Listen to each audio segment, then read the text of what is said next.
ఇంకొకటి ద్వంద్వాతీత స్థితి ఎలా ఉన్నారంటే, ఒక ఉదాహరణ చూస్తే కాశ్మీరంకి అటు వెళ్ళినప్పుడు జగద్గురువులు అక్కడ ఉన్న వాళ్ళు కూడా, మిగతా జనాలు వాళ్ళు కూడా షాల్వాలు, గ్లౌజులు, సాక్స్లు అన్నీ వేసుకున్నారు.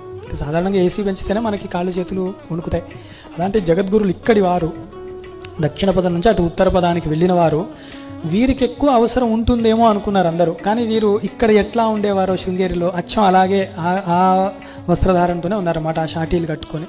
అక్కడ వాళ్ళు ఇంకా సాక్స్లు అవన్నీ వేసుకున్నారు. చలి అన్నది మాటలో కాదుగా, ఎక్కడా తెలియలేదు, ముఖ కవళికల్లో కూడా.